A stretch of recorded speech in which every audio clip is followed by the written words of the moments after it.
Pregnancy places enormous metabolic demands on the body, but one organ carries an especially difficult responsibility: the placenta. The placenta must grow rapidly, invade maternal tissue, establish an efficient blood supply, transport nutrients to the fetus, and survive in an environment where oxygen availability constantly changes. To accomplish all of this, placental cells depend on a carefully controlled metabolic switch involving two major signaling pathways, mTOR and AMPK. When nutrients and energy are plentiful, mTOR promotes growth and protein synthesis. When energy is limited, AMPK slows growth and activates pathways that conserve or generate energy. But what happens when this balance is disrupted? Welcome to today's podcast. Today we are discussing a recent review published in Molecular Biology Reports explores how dysregulation of the mTOR-AMPK signaling axis may contribute to placental dysfunction and preeclampsia, and whether metformin could help restore metabolic balance. Let's start by defining what is preeclampsia. Preeclampsia is a serious pregnancy complication characterized by the development of high blood pressure after 20 weeks of gestation, accompanied by proteinuria or evidence of organ dysfunction. It affects approximately 3 to 8% of pregnancies worldwide and remains a major cause of maternal and fetal complications. For the mother, severe preeclampsia can lead to kidney injury, liver dysfunction, pulmonary edema, stroke, or seizures known as eclampsia. For the fetus, it can restrict growth and frequently results in medically indicated preterm delivery. Despite advances in prenatal care, the only definitive treatment remains delivery of the placenta. This may resolve the maternal disease, but when delivery occurs early, the infant faces the complications associated with prematurity. How this disease begins in the placenta. During normal pregnancy, specialized placental cells called extravillous trophoblasts invade the maternal uterus.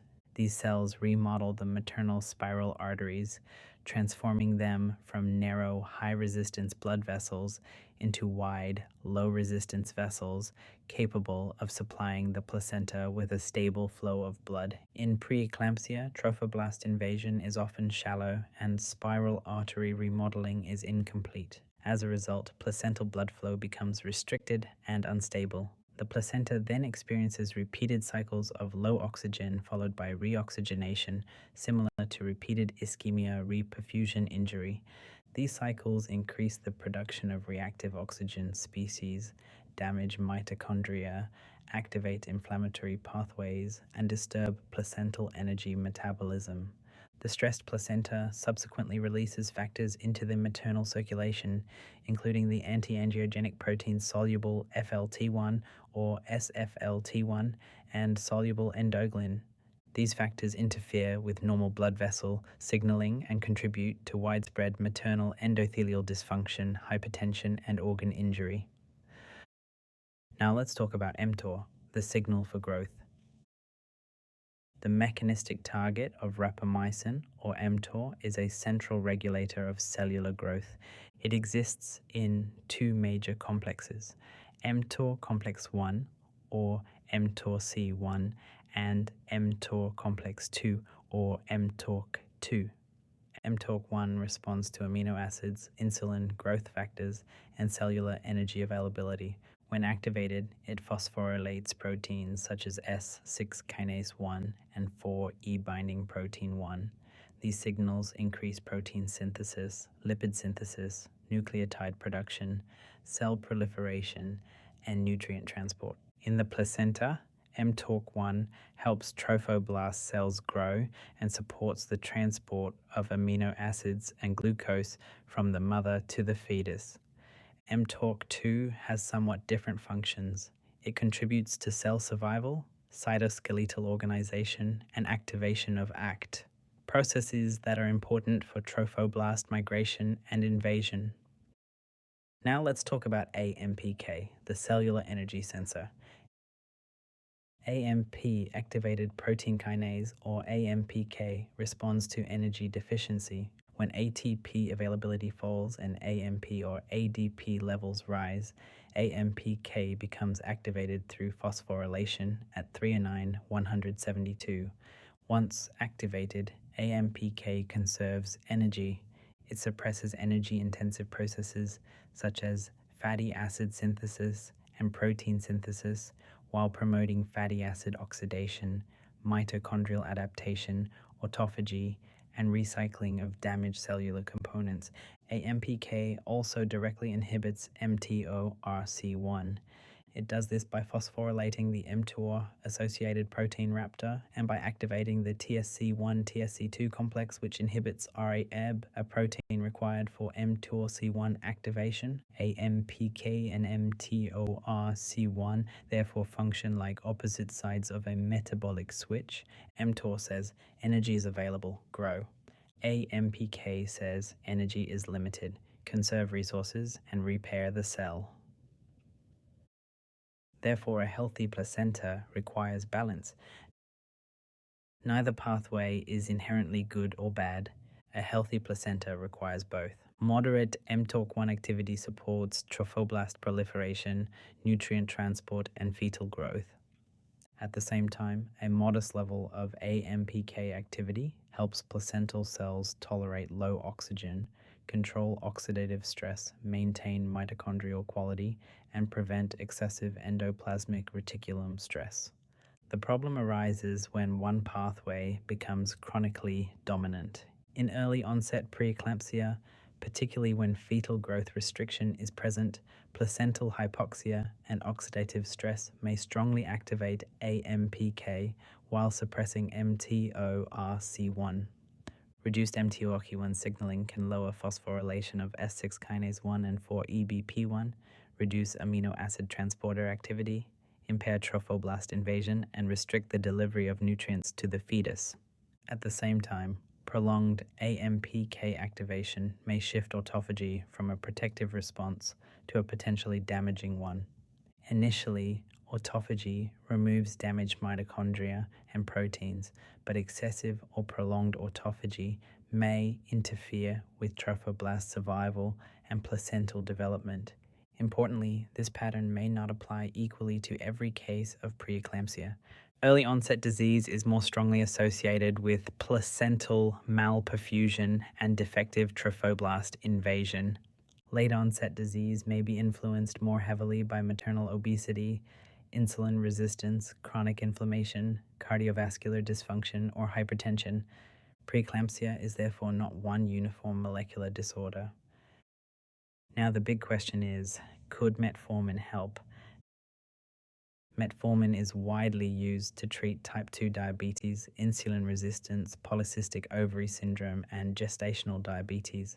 One of its major actions is partial inhibition of mitochondrial respiratory chain complex 1. This slightly decreases ATP production and increases the AMP to ATP ratio, which activates AMPK. At first, this creates an apparent contradiction. If AMPK is already excessively activated in the preeclamptic placenta, why would an AMPK activating drug be beneficial? The answer may depend on dose, disease stage, placental phenotype, and AMPK independent actions of metformin. At moderate concentrations, metformin may improve mitochondrial efficiency, reduce excessive reactive oxygen species production, promote the removal of damaged mitochondria, activate antioxidant pathways such as NRF2, and suppress inflammatory NF-kappa B signaling. Experimental studies have also reported that metformin can reduce the release of SFLT1 and soluble endoglin while supporting placental growth factor production and endothelial function. In animal models of placental insufficiency, metformin has been associated with reduced blood pressure, lower oxidative stress, and improved fetal growth. However, higher or prolonged metformin exposure could theoretically push AMPK activation too far. Excessive AMPK activity could further inhibit mTORC1, potentially reducing trophoblast proliferation, invasion, and nutrient transport.